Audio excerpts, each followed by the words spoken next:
صاف نظر آ رہا ہے کہ پاکستان قدرتی آفات کی لپیٹ میں ہے اور پاکستان کے مسلمانوں کی امتحان ہے اور آزمائش کی گھڑی ہے۔ پاکستان پر ان قدرتی آفات کی کیا وجہ ہو سکتی ہے؟ پاکستان کے مسلمانوں سے کیا خطا ہوئی؟ کیا یہ ہماری آزمائش ہے یا یہ کہ صرف موسم کا تغیر؟ اس کی ہم تفصیلی معلومات اور تجزیہ اور رائے حاصل کریں گے، اور اس کے لیے ہم نے تکلیف دی ہے پاکستان کے سب سے بااثر دینی مبلغین میں سے ایک، پاکستان کے نامور اور انتہائی بااثر مذہبی اسکالر جناب مولانا طارق جمیل کو، جو کہ ہمیں جوائن کریں گے فیصل آباد سے۔ بہت بہت شکریہ مولانا صاحب، آپ نے اپنے قیمتی وقت سے یہ وقت نکالا اور ہمارے اس پروگرام کو دیا، بڑی نوازش آپ کی۔ فرمائیے گا مولانا صاحب، جو اس وقت پاکستان کی حالت لگتی ہے، گزشتہ سال بھی اسی قسم کے حالات سے ہم دوچار ہوئے تھے، ایک بار پھر مختلف قسم کی آفات ہیں۔ کراچی میں بارش تھی کہ تھمنے کا نام نہیں لیتی، یہ پورا شہر آج ایسا لگا کہ سو گیا ہے اس آفت کی وجہ سے۔ اندرون سندھ اب اطلاعات کے مطابق 1 کروڑ کے قریب لوگ جو ہیں متاثر ہوئے ہیں، تقریباً 3 لاکھ گھر جو ہیں تباہ ہو چکے ہیں۔ پنجاب میں ڈینگی نام کا وبائی مرض ہے کہ تھمتا نہیں ہے، اس وقت کوئی 5000 سے زائد لوگ جو ہیں وہ اسپتالوں میں ہیں، اور پھر دوسری انسانی آفات بھی ہیں، فائرنگز ہیں اور عجیب قسم کے واقعات ہیں۔ کیا یہ کوئی پیغام ہے اللہ تعالیٰ کی طرف سے ہمارے لیے یا یہ کیا ہے؟ جی، بسم اللہ الرحمن الرحیم، الصلاۃ والسلام علی رسولہ الکریم وعلی آلہ وصحبہ اجمعین۔ بے شک یہ اللہ کی طرف سے پیغام ہے اور بہت بڑا پیغام ہے۔ اللہ تعالیٰ کا فرمان ہے، میں ایک آیت پیش کرتا ہوں، ظہر الفساد فی البر والبحر بما کسبت ایدی الناس لیذیقہم بعض الذی عملوا ولعلہم یرجعون، کہ خشکی اور تری میں فساد ہی فساد پھیل گیا لوگوں کی بدعمالی کی وجہ سے جو انہوں نے اپنے ہاتھوں سے کمائی۔ یہ اس لیے ہے کہ اللہ تعالیٰ ان کو ان کے بعض اعمال کی سزا دینا چاہتا ہے، اور یہ اس لیے ہے کہ وہ گناہوں کی زندگی چھوڑ کر اپنے اللہ کی طرف رجوع کریں۔ بارش کا قطرہ اللہ کے امر کے بغیر گر نہیں سکتا، موسم اللہ کے، ہوائیں اللہ کی، بادل اللہ کے، یرسل الریاح مبشرات، اللہ یہ جو ہواؤں کو بھیجتا ہے۔ الم تر ان اللہ یزجی سحابا ثم یؤلف بینہ، تم دیکھتے نہیں ہو اللہ بادلوں کو وہ جمع کرتا ہے، ان کو ہانکتا ہے اور جمع کرتا ہے۔ تو کہیں بارش ہے، کہیں آندھی ہے، کہیں ڈینگی ہے، یہ سارے کا سارا جو فساد ہے اس کے پیچھے ہماری بدعمالیاں ہیں، جس کی وجہ سے اللہ تعالیٰ ناراض ہو کر یہ نشانیاں ہمیں دکھا رہا ہے۔ ایک حدیث پیش کرتا ہوں ترمذی شریف کی، حضرت علی رضی اللہ تعالیٰ عنہ کا فرمان ہے، عزت تو خزل فی ادو والا، یہ آپ گنتے جائیں اور سننے والے بھی مشاہدہ کرتے رہیں، اور سن کے یہ ساری چیزیں اس وقت ہمارے ملک میں پوری طاقت کے ساتھ موجود ہیں۔ عزت تو خزل فی ادو والا، جب حکمران طبقہ سرکاری خزانے کو اپنا ذاتی مال بنا لے گا اور اسے دونوں ہاتھوں سے لوٹنا شروع کر دے گا۔ والامانت مغنما، جس کے پاس امانت رکھی جائے گی وہ امانت کو ہڑپ کر جائے گا، کھا جائے گا۔ والزکوٰۃ مغرما، اور مالدار لوگ زکوٰۃ دینا چھوڑ دیں گے، وہ کہیں گے یہ ٹیکس ہے ہم ادا نہیں کرتے۔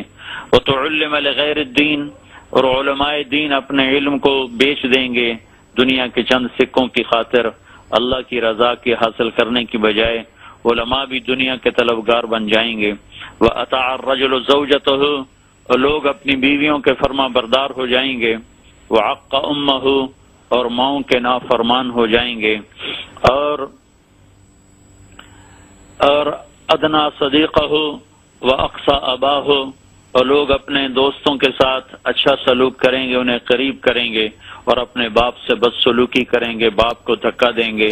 وصاد القبیلۃ فسیقہم، قبیلے کی سرداری اللہ کے نافرمانوں کے ہاتھ میں ہوگی۔ وکان رئیس القوم ارذلہم، اور حکومت نکمے نااہل لوگوں کے ہاتھ میں ہوگی۔ واکرم الرجل مخافۃ شرہ، ایک دوسرے کا اکرام کریں گے اور دلوں میں بغض چھپا ہوا ہوگا، اور ایک دوسرے کے شر سے بچنے کے لیے ایک دوسرے کو ہیلو ہائی کریں گے، لیکن اندر ان کے بغض سے بھرے ہوئے ہوں گے۔ وظہرت الاصوات فی المساجد وارتفعت الاصوات فی المساجد، اور مسجدیں لڑائی جھگڑے کا مرکز بن جائیں گی، فساد کا مرکز بن جائیں گی۔ اور محبت کے بول وہاں سے نکلنے کی بجائے وہاں سے نفرت کے بول بولے جائیں گے، اور وظہرت القینات والمعازف، اور گانے والیاں عام ہو جائیں گی، اور موسیقی عام ہو جائے گی، اور گانے بجانے کے آلات عام ہو جائیں گے، اور شربت الخمور، اور شراب پی جائے گی، ولبس الحریر، اور مرد ریشم پہنیں گے، اور لعن آخر هذه الامت اولها، اور اس امت کے پچھلے لوگ پہلے لوگوں کو بے وقوف نادان کہیں گے۔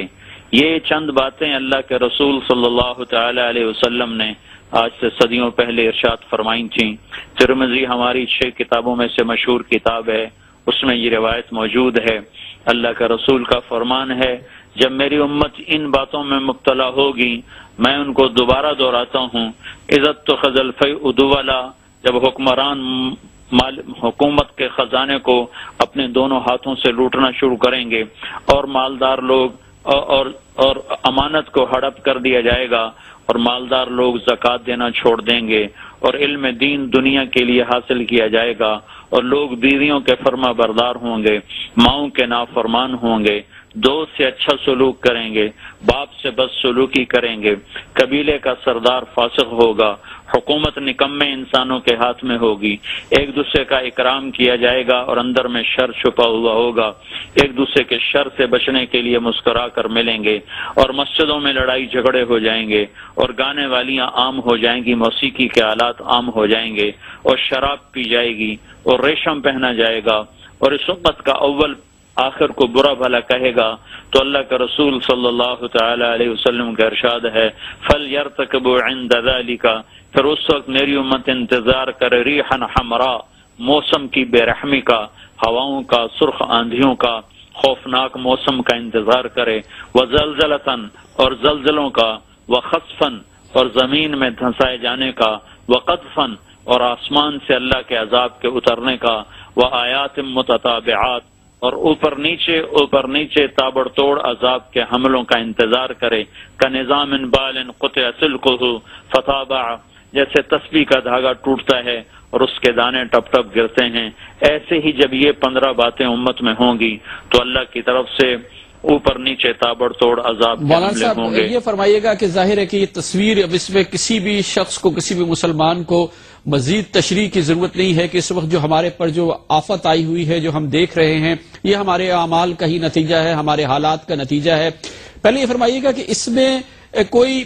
یہ نہیں ہے کہ جب یہ آفت آئے گی تو کوئی معصوم اس کا نشانہ بنتا ہے، کوئی اچھا دیندار نشانہ بنتا ہے، کوئی معصوم غریب اس کا نشانہ بنتا ہے، اس کی کوئی تفریق نہیں ہوتی۔ ایک روایت میں آتا ہے کہ مہدی کے دور میں ایک لشکر مکے پر چڑھائی کرے گا، تو اللہ کے نبی نے فرمایا جو مکے قریب پہنچیں گے تو وہ سارے زمین میں دھنسا دیے جائیں گے۔ تو اس پر حضرت عائشہ نے عرض کی، یا رسول اللہ، تو اس میں تو ان کے مزدور غریب لوگ بھی ساتھ ہوں گے؟ تو آپ نے فرمایا ان کے عمومی پکڑ کی وجہ سے وہ دنیا میں تو اس کا شکار ہوں گے، لیکن موت کے بعد وہ ان سے جدا کر دیے جائیں گے اور اللہ کی رحمت میں ان کو جگہ دی جائے گی۔ جب عمومی عذاب آتا ہے تو پھر اس میں نیک بات سب کو بہا کر لے جاتا ہے۔ اچھا، تو مولانا صاحب اس وقت فوری ضرورت کیا ہے کہ بخشش کیسے حاصل کی جائے، یہ قوم کیسے نجات حاصل کرے؟ قدرتی آفات نے ایک طرف پوری قوم کو رون دیا ہے، دوسری طرف انسانی آفات۔ صرف آج ہی دیکھیے اسکول کے بچوں کو، معصوموں کو دہشت گردوں نے فائرنگ کر کے ہلاک کیا ہے پشاور کے شہر میں۔ کراچی کے جناح اسپتال میں بتی نہیں ہے 14 گھنٹے تک، 4 غریب مریض جن کو بیچاروں کو مصنوعی تنفس دیا جا رہا تھا وہ اللہ کو پیارے ہو گئے۔ اس ملک میں جو کچھ ہو رہا ہے، فرمائیے کہ بخشش کیسے ہوگی، اللہ تعالیٰ کی رضامندی کیسے حاصل کی جا سکتی ہے؟ اس کا تو اللہ تعالیٰ نے خود قرآن میں بھی فرمایا کہ یا ایھا الذین آمنوا توبوا الی اللہ توبۃ نصوحا، کہ اے ایمان والو کہ تم اللہ کی بارگاہ میں سچی اور پکی توبہ کرو، کہ توبہ ہی اس وقت کا اصل حل ہے کہ ہم اللہ کی طرف رجوع کریں۔ جیسے یونس علیہ السلام کی قوم پر جب اللہ تعالیٰ نے عذاب بھیجا تو انہوں نے فوراً مرد الگ ہو گئے، بوڑھے الگ ہو گئے، بچے عورتیں الگ ہو گئے، اور سب سجدے میں گر کر رونے لگے، گڑ گڑانے لگے، اور سب نے اللہ کی بارگاہ میں توبہ کی درخواست کی، تو اللہ تعالیٰ نے آیا ہوا عذاب ہٹا دیا۔ تو ہم اس وقت عمومی جو اللہ پاک کی طرف سے گرفت ہے اس کے پیچھے ہمارے اعمال ہیں. کراچی میں کتنے لوگ بے گناہ قتل کیے جا رہے ہیں اور کتنا بے گناہوں کا خون بہایا جا رہا ہے. وہ یہ اللہ کی طرف سے یہ ہم سب کو تنبیہ ہے کہ ہم توبہ کریں. اس کا ایک ہی علاج ہے کہ اللہ تبارک و تعالیٰ کی بارگاہ میں ساری قوم اجتماعی انفرادی توبہ کرے اور اللہ کی طرف رجوع کرے اور اپنے اعمال پر ندامت کے ساتھ اللہ کی بارگاہ میں آنسو بہائے اور اس کی بارگاہ میں توبہ کرے. مولانا صاحب، توبہ کے لیے کوئی مسنون مختصر دعا جو یہ قوم کر سکے، جو کہ سب سے زیادہ شاید اللہ تعالیٰ کو قبولیت کا درجہ حاصل ہو، کچھ آپ اگر فرمائیں اس سلسلے میں.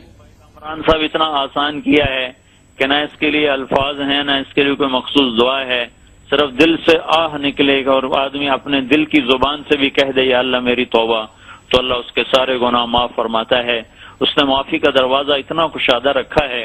کہ خود ایک حدیث قدسی میں اللہ تعالیٰ نے فرمایا ہے کہ ابن آدم لو بلغت ذنوبک عنان السماء ثم استغفرتنی غفرت لک ولا ابالی. اے میرے بندے تو اتنے گناہ کر کہ زمین بھر دے، خلا بھر دے، سورج چاند تاروں کو بھر کے اپنے گناہوں کو آسمان کی چھت کے ساتھ لگا دے، پھر صرف ایک دفعہ مجھے کہہ دے یا اللہ معاف کر تو میں سارے ہی معاف کروں گا اور مجھے کوئی پرواہ نہیں ہوگی. تو اس وقت ہم سب کے لیے اجتماعی طور پر توبہ کی ضرورت ہے، اور توبہ کے لیے کوئی مخصوص دعا نہیں، صرف دل کی کیفیت کا نام ہے کہ اللہ ہم تیری طرف لوٹتے ہیں اور اپنے گناہوں سے معافی مانگتے ہیں. بہت بہت شکریہ نوازش مولانا طارق جمیل، پاکستان کے انتہائی بااثر، انتہائی محترم دینی مبلغ، اسلامی اسکالر ہم سے بات کر رہے تھے.